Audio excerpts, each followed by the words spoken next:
Assalamualaikum warahmatullahi wabarakatuh. Nama saya Muhammad Fahmi bin Abdul Malik. Nombor metrik 276971. Nama saya Nurul Husna binti Hamzan, nombor metrik 279656. Salam sejahtera, salam biru warna. Saya Kavinesh Naya Anandan, nombor metrik 282906. Salam sejahtera. Saya Asma binti Kamarun Hisham. Metrik nombor saya 284195. Assalamualaikum dan salam sejahtera. Saya Ardina Putri Syafira binti Muhammad Ilmi Azhar dengan nombor matriks 289280.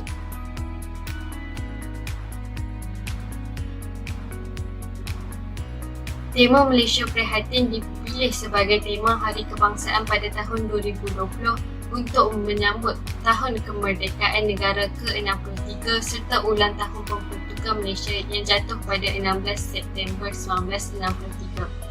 Malaysia memberi maksud semua pihak iaitu sektor swasta, penjawat awam, sukarelawan dan individu yang saling membantu dan berganding bahu dalam memerangi wabak COVID-19.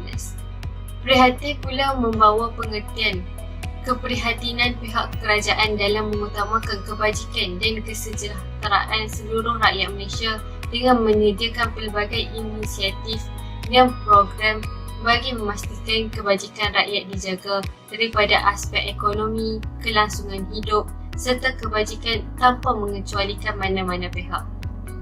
Maka daripada makna Malaysia dan prihatin, Malaysia prihatin bererti seluruh rakyat Malaysia daripada penjawat awam, sukarelawan, sektor swasta serta orang perseorangan bekerjasama memerangi wabak COVID-19 serta pihak kerajaan menyediakan inisiatif untuk membantu kebajikan rakyat. Program Malaysia Prihatin merupakan salah satu inisiatif kerajaan untuk membantu rakyat dalam menangani pandemik COVID-19. Kementerian Pengajian Tinggi telah mengambil langkah proaktif bagi membantu para mahasiswa sepanjang proses pembelajaran secara atas talian melalui program KPT Prihatin yang juga dikenali sebagai program Walkabout Sentuhan Kasih Mahasiswa. Pertama sekali, kerajaan memperuntukkan RM52 juta bagi menyediakan makanan dan minuman bagi pelajar-pelajar yang berada di kampus semasa Perintah Kawalan Pergerakan. Kedua, pihak kerajaan juga memberi bantuan sekali bayar berjumlah RM200 kepada sejumlah mahasiswa di institusi pengajian tinggi. Ketiga, iaitu antara bantuan yang terawal yang diberikan oleh KPT ialah bantuan penghantaran pulang mahasiswa daripada kampus ke kampung halaman masing-masing. Bantuan ini diberikan kepada para pelajar yang terkandas di kampus pada awal-awal penularan wabak COVID-19. Selain itu, sumbangan seperti bantuan RM50, pemberian bantuan pelan data dan peranti serta pelaksanaan program e-tunai rakyat yang membolehkan mahasiswa menebus wang tunai e-belia berjumlah RM150 untuk berbelanja di Shopee juga diberikan kepada sejumlah mahasiswa terutamanya golongan B40. Akhir sekali, pihak Kementerian Pengajian Tinggi telah menziarahi dan memberi bantuan serta sumbangan wang saku, skim simpanan pendidikan nasional, bakul makanan, pelan data, komputer riba serta sijil simpanan premium BSN kepada beberapa orang mahasiswa melalui program KPT Prihatin atau program Walkabout Sentuhan Kasih Mahasiswa. Assalamualaikum warahmatullahi wabarakatuh. Okey, hari ini saya akan membincangkan tentang NGO yang terlibat dalam memberikan sumbangan kepada pelajar, pada mahasiswa-mahasiswa sewaktu COVID-19. Okey, yang pertama adalah NGO Bonley Food Industry Sdn Bhd.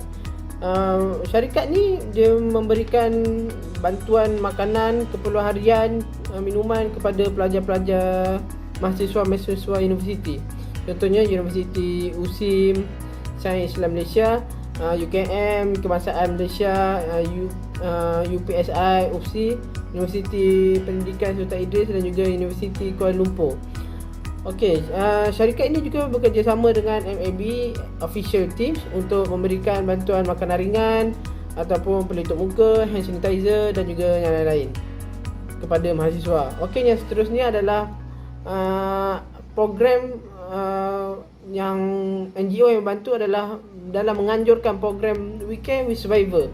We Care We Survivor ni adalah program yang menerapkan tentang semangat jati diri, semangat untuk terus hidup, semangat keyakinan kepada pelajar dalam untuk meneruskan kehidupan. Selain daripada bantuan makanan, minuman apa semua tu, kita juga memerlukan semangat dalam diri untuk teruskan kehidupan sebagai mahasiswa dengan perlu membahagikan masa. Dia mengajarkan kita cara-cara untuk terus hidup sebagai mahasiswa yang berjaya di universiti ataupun yang di rumah yang sedang belajar online. Okey, sekian, terima kasih. Sejak pandemik COVID-19 yang telah melanda negara kita, ia telah memberi impak yang amat besar terhadap kelancaran dari aspek pendidikan di seluruh dunia. Kebanyakan universiti tempatan sama ada awam atau swasta, termasuk sekolah di Malaysia, tiada lagi pilihan selain menggunakan kaedah pengajaran dan pembelajaran secara maya ini bagi memastikan sukatan pelajaran dapat disampaikan sebaik mungkin dan kursus pengajian tidak tertangguh. Walau bagaimanapun, terdapat banyak kekangan yang dihadapi oleh mahasiswa semasa COVID-19 ini. Antara kekangan yang dihadapi oleh mahasiswa adalah kekangan memiliki alat peranti untuk meneruskan pembelajaran atas talian. Oleh itu, mereka akan turut mempunyai kesulitan untuk mencetak kerja dan tugasan yang telah diberi oleh pensyarah jika mereka tidak mempunyai alat peranti yang bersesuaian kerana memerlukan kos yang amat tinggi. Maka ini akan menyukarkan mereka untuk akses ke laman sesawang atau portal universiti masing-masing. Bukan itu saja, mereka juga akan menghadapi masalah untuk memasuki kuliah, memuat turun dan menghantar tugasan semasa pembelajaran atas talian ini. Antara contoh bantuan dari institusi pendidikan semasa COVID-19 terhadap mahasiswa adalah Universiti Teknologi Mara iaitu UiTM telah mengajukan program prihatin bagi mengumpul dana bantuan golongan pelajar B40 dalam era pandemik COVID-19 ini. Program ini merupakan salah satu misi utamanya untuk membantu pelajar dari sudut intangible seperti seminar motivasi dan kaunseling, dan tangible termasuklah program bantuan makanan, bank makanan, wang saku, peralatan dan alatan pembelajaran yang menyokong pembelajaran seperti komputer riba, telefon bimbit, penghargaan kredit, kalkulator, cermin mata, buku dan juga nombor PIN BSN. Selain itu, Universiti Sains Malaysia iaitu USM telah menganjurkan program yang sama seperti UiTM iaitu memberikan pemotongan yuran desa siswa, pemotongan yuran kebajikan dan kemudahan bantuan pembelajaran dalam talian, bantuan zakat, insentif galakan keusahawanan pelajar, bantuan kepada frontliners USM, insentif latihan industri, sumbangan kebajikan pelajar, sumbangan beasiswa dan juga bantuan bersasar pelajar terkesan. Kesimpulannya, menurut pakej rancangan ekonomi prihatin rakyat yang telah diumumkan oleh bekas Perdana Menteri kita iaitu Tan Sri Muhyiddin Yassin, beliau ada mengatakan bahawa tiada golongan yang tercicir. Oleh itu, pelajar juga berpeluang untuk menerima manfaat ini. Dengan bantuan yang diberikan kepada mahasiswa ini, sedikit sebanyak juga dapat meringankan beban mereka. Sekian dari saya, terima kasih. Program Projek Be Ready for ODL merupakan usaha murni Majlis Perwakilan Pelajar UUM dengan kerjasama NGO Pertubuhan Mahasiswa Istimewa Permai untuk menjaga kebajikan mahasiswa-siswi yang datang daripada keluarga bawah B40. Aspek kebajikan yang dijaga dalam program ini adalah berfokuskan kepada pemberian plan data, tablet dan juga voucher kacamata bagi memudahkan pembelajaran dan pengajaran secara talian ini. Objektif utama projek Be Ready for ODL ini ialah mahasiswa-siswi Universiti Utara Malaysia yang terjejas dari segi kewangan dan juga ekoran penularan COVID-19. Selain itu, dapat bekerjasama dengan pihak luar juga untuk membantu mahasiswa-siswi Universiti Utara Malaysia. Sasaran utama projek Be Ready for ODL ini ialah pelajar-pelajar yang terdiri daripada orang kurang upaya, orang asli, anak yatim dan juga golongan B40 yang memerlukan dan dikenal pasti terdiri daripada latar belakang keluarga yang berpendapatan rendah. Sekian, terima kasih.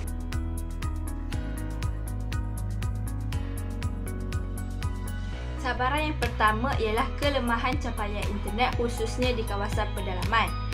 Menurut kajian, kelajuan internet 4G di Malaysia hanyalah pada kadar 14.83 MB per saat, di mana Malaysia tergolong dari kalangan yang terendah daripada 80 buah negara yang telah dikaji. Di samping itu, masalah data internet yang mahal dan tidak mencukupi juga merupakan cabaran yang terpaksa dihadapi oleh para mahasiswa. Aplikasi Webex, Google Meet dan Teams memakan data yang banyak. Kelas sehingga 7 jam sehari sememangnya memerlukan data internet yang banyak. Oleh itu, diharapkan syarikat telekomunikasi dapat menurunkan harga ataupun menaikkan jumlah data internet. Seterusnya ialah cadangan untuk membantu mahasiswa mendepani COVID-19 ialah pihak Kementerian Pengajian Tinggi ataupun pihak universiti perlulah membenarkan para mahasiswa yang terjejas untuk pulang ke kampus. Sebagaimana yang kita sedia maklum, di dalam kampus terdapat pelbagai kemudahan yang telah disediakan. Contohnya Wi-Fi yang laju secara percuma dan suasana di dalam kampus adalah lebih kondusif dan selesa untuk para mahasiswa belajar.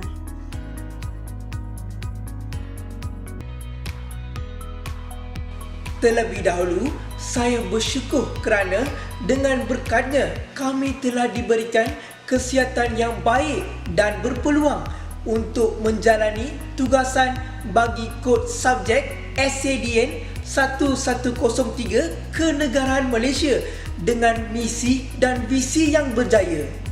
Dalam pada itu, kami juga ingin mengucapkan kata-kata ribuan terima kasih yang tidak terhingga kepada pencarah yang dikasihi iaitu Dr. Syarul Aman bin Ahmad kerana beliau telah mengajar dan mendidik serta rakan-rakan seperjuangan saya dengan berhikmah, bersemangat dan juga berdedikasi. Selain itu, tidak dilupakan juga kepada rakan-rakan seperjuangan yang telah banyak membantu dalam menyiapkan tugasan ini dengan sempurna dan terbaik.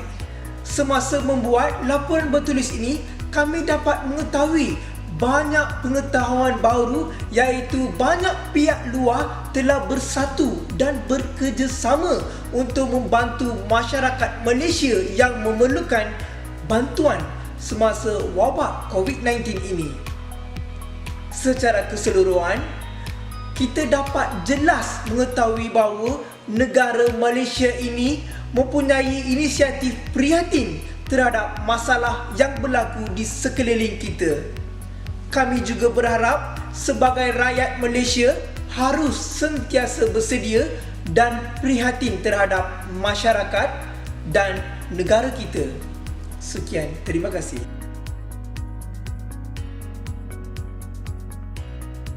Pandemik COVID-19 yang telah melanda negara sehingga hari ini telah menyebabkan pendidikan di seluruh negara terjejas.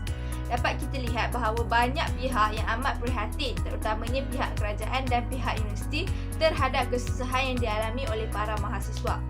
Berbagai bentuk bantuan sama ada wang ringgit ataupun harta benda yang telah diberikan kepada mahasiswa yang terjejas. Hal ini sangat bertepatan dengan tema yang diterapkan oleh Perdana Menteri kita iaitu Malaysia Prihatin. Akhir sekali, harapan untuk masa hadapan terhadap Malaysia ialah supaya pihak kerajaan mempercepatkan kadar vaksinasi di seluruh negara agar Malaysia dapat memasuki fasa endemik. Hal ini kerana dengan adanya vaksin dapatlah memberi peluang kepada mahasiswa untuk memasuki semula universiti dan memulakan pembelajaran secara bersemoga.